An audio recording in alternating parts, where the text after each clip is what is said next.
La tierra nativa, de Isaías Gamboa. 33. Cuando se alejaba de lo que pudiera mortificarlo y de los que pudieran dañarle, encontraba dulces compensaciones. Todo lo que en la ausencia le hacía falta, todo lo que había anhelado su corazón. Las pasiones y la locura de los hombres podrían profanar otras cosas, pero a la naturaleza no. Allí estaba ese cielo incomparable, las montañas solemnes, el valle sin límites, los ríos y las flores. Y estaba el cariño de los suyos, que en vano se busca en la casa ajena. El calor del hogar, el viejo nido, tibio aún entre los árboles del huerto paterno. La madre, la hermana, aquella con su ternura inmensa, ésta con sus delicadezas exquisitas. Y fuera de la familia, los compañeros fieles, las amistades buenas, los espíritus bellos, los que, no contaminados de maldad, conservaban la esencia nativa, como a través del tiempo permanece el perfume de la flor del quereme. Había ya una modificación esencial en Andrés, sin prevenciones, sin malos juicios, sin las ideas aprendidas en los libros, frecuentaba la vida social femenina, hallándola en armonía con su modo de ser. Las jóvenes caleñas eran menos señoritas en cuanto al estiramiento moderno, pero más mujeres en la naturalidad de su encanto. Bellezas sencillas que hacíanle recordar a aquellas que nacen, entre comillas, dotadas del privilegio de los espíritus angélicos que esparcen una luz inteligente, melodiosa, perfumada. Y entre todas ellas estaba Marta, la criatura predilecta ya. Desde aquella tarde en que él, enigmático, quiso encerrar una tempestad imprevista en la corola de un tulipán sangriento, no volvió a decirle una sola palabra de amor. Había reflexionado que no tenía ningún motivo que no fuera ilusorio para creer en la aventura de ser amado por aquella mujer dulce, bella y buena. No, él había pensado otra cosa. Siempre aquellos tortuosos pensamientos que dominaban los impulsos de su corazón. Al darse cuenta de que aquella tarde había ido demasiado lejos, pensó, entre comillas, ¿qué va a resultar de aquí? Esto conduce a la desgracia. Llegaría a ser ella una nueva víctima de mis prevenciones y de mis espinas. ¿Por qué demuestro un sentimiento que no sé si es amor? Y experimentando por Marta un afecto que estaba muy distante de ser pasional, precisó en sus reflexiones lo que ella sería para él. Entre comillas, será mi amiga predilecta. Pero tal vez muy adentro de su corazón confiaba al tiempo y a la esperanza el desarrollo de otros sucesos que él, en sus momentos de sinceridad, deseaba ver llegar. Cuando volvió a verla, en la próxima vez, creyó notar en la fisonomía de Marta un signo de severidad. Entonces le asaltó el temor de llegar a desmerecer en el concepto de ella, temor que era la resurrección de un sentimiento puro en su muerte moral. Hacía mucho tiempo la malhadada frase, entre comillas, no me importa, había sido su códice en materia de mujeres, y con volverles la espalda al primer gesto o queja, se iba con la altivez del que se siente fuerte estando solo. Luego, ¿quién era ésta de poder desconocido, ante quien él se sentía temeroso, pequeño, poseído de una veneración y de una ternura indecibles, homenaje de todo su ser? ¿Era un tipo de mujer distinto, o simplemente la mujer destinada a regenerar un corazón? Entretanto, ¿ella?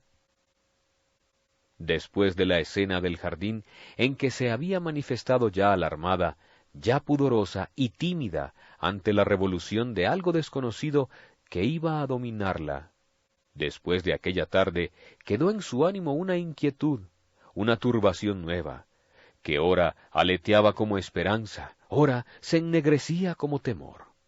Y cuando volvieron a verse, como él en todo contemplaba sombras, creyó percibir en su semblante ese signo de severidad, que no era sino la huella de una íntima y laboriosa reflexión de todos esos días.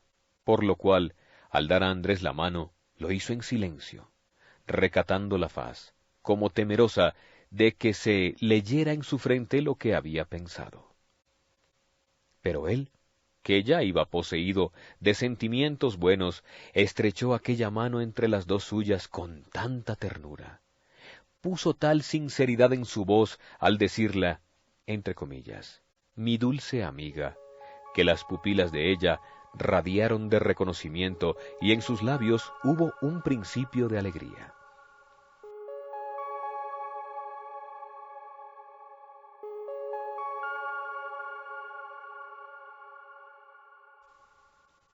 34. Entonces los unió una afección apacible y gratísima, que Marta, en su inexperiencia, quizás llamaba, entre comillas, amor, y que Andrés no sabía cómo denominar. Parecíale haber encontrado aquella alma gemela, armónica, amorosamente suave y dulce, con que sueñan los que han sufrido mucho, los que, como Andrés, han ido acumulando en lo secreto de su corazón una multitud de cosas tiernas que hay que depositar en alguien algún día. Iba él repetidas veces a verla. La familia lo recibía como a un antiguo ser querido, y la bella criatura, con su gracia, su bondad y su inteligencia, lo envolvía en el velo encantado que produce poéticos ensueños. En las veladas, mientras ella estaba en el piano, permanecía en adoración escuchándola, contemplándola, sintiendo que toda aquella música descendía sobre él como lluvia benéfica en un yermo que aún puede dar flores. Y la hermosura de Marta se espiritualizaba en inspiración, en sentimiento, en las múltiples manifestaciones de su ser superior. Ella percibía en torno de sí la adoración profunda, que era compensada por el júbilo con que salía a recibir al adorador, con su mejor sonrisa, con la palabra siempre deferente y el abandono franco de su mano de reina, valorando en oportunidad y en significación cada una de estas concesiones que lo hacían feliz. Él no sabía qué sentimiento irresistible lo impulsaba hacia ella, mas la buscaba siempre, y a su lado sentíase contento, como aliviado de algún peso que un ser amable compartiese con él. Era el peso de sus pensamientos, que ella sabía comprender, penetrar, consolar, con una intuición delicadísima, con aquella inteligencia que reside en el corazón de ciertas mujeres privilegiadas por el cielo. Andrés sentía, por la primera vez de su vida, que había una alma al lado de la suya, y experimentaba la delicia del que tiene sed y bebe con los ojos entrecerrados, en una fuente límpida. Recibía de manera recíproca la comunicación del espíritu de ella, sus pensamientos, sus anhelos de soñadora, su arte maravilloso. Y ambos se comprendían. Él era el poeta, era el hombre. Ella era al mismo tiempo la mujer y la artista, y concebía el amor tal como lo que experimentaba, una dulzura cálida, intangible, de ensueño, de ideal. Siempre tenía para el amado flores, música, palabras en que daba la felicidad. En su jardín la veía por las tardes, y era ella otra flor, en medio de las que abrían a su cuidado, flor de juventud y de belleza, que en derredor esparcía el perfume de su alma. Bajo los árboles a veces la encontraba bordando o cosiendo, rodeada de todos esos detalles del costurero de una joven. Entonces hablaban largamente, en voz confidencial, tranquila, mientras bajo los dedos sonrosados las sedas iban trazando en la tela del tambor paisajes pintorescos y caprichosos que parecían la reproducción de cosas soñadas. Levantaba Marta los grandes ojos pensativos, al contestar algunas frases, o bien interrumpía distraídamente su trabajo para oír, fija en Andrés, narraciones de viajes, recuerdos de personas ausentes, episodios de su vida errante y melancólica. Pero cuando hablaba de sucesos del corazón, al oír ella las raras apreciaciones de su amigo, y la extraña manera como él sentía en esos casos, el semblante de la joven expresaba una inquietud temerosa, una emoción de angustia y de pena.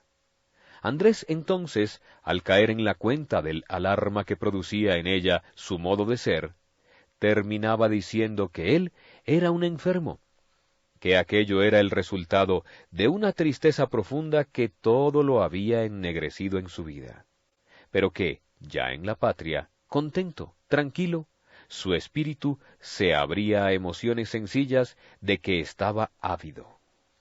Entonces Marta sentía piedad por lo que él había padecido. Con sutil adivinación comprendía cómo Andrés anhelaba modificarse y cómo buscaba quien le consolase de sus propias ideas, quien le sirviera de guía para hallar el camino perdido hacia el bien y la dicha. Dulcemente esparcía frescura en aquel cerebro atormentado, en aquel doliente corazón, y, así como en la tela que estaba sobre su regazo, bordábale en el alma los verdes paisajes de la esperanza, las suaves florecillas del amor. Andrés sentía la influencia bienhechora que de su amiga emanaba para él, y al separarse de ella iba ya con una íntima sensación de alivio. En el afecto que la profesaba había fraternidad, santidad, gratitud. Solían leer a la orilla del río.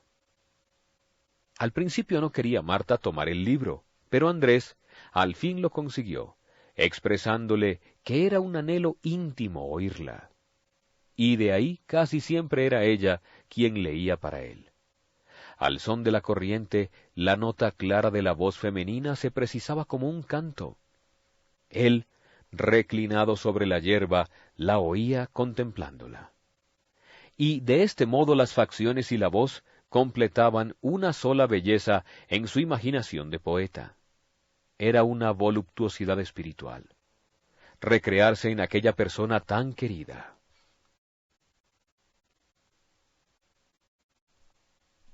¿Escuchas? Te contemplo y escucho.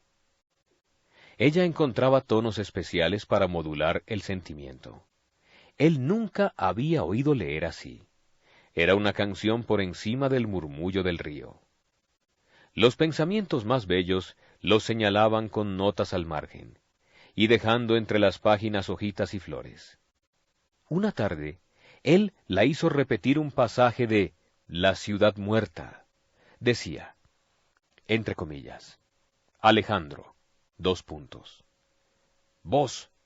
sola, yo os he encontrado en el sueño como ahora os encuentro en la vida.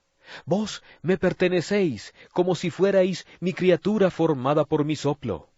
Vuestro semblante es hermoso en mí, como es bello en mí un pensamiento. Cuando vuestros párpados se mueven, me parece que siguen la palpitación de mi sangre y que la sombra de vuestras cejas llega a tocar el íntimo de mi corazón. Blanca María, : Callad, callad, me siento sofocar. Ah, yo no podré más vivir, no podré más vivir. Alejandro, : Vos no podéis vivir sino en mí, ya que vos estáis en mi vida como vuestra voz está en vuestra boca. ¿Cuánto os esperé?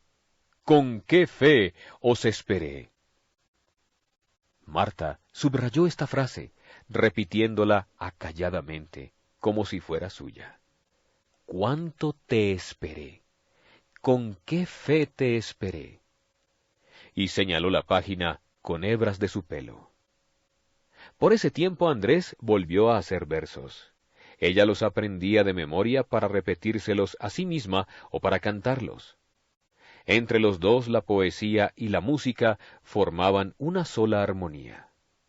Pero los primeros versos, aquellas estrofas del poeta adolescente a la niña de 9 años, nunca volvieron a repetirlos, ni hablaban de las 2 noches memorables en que él conoció y ensalzó a la artista, y en que la volvió a ver.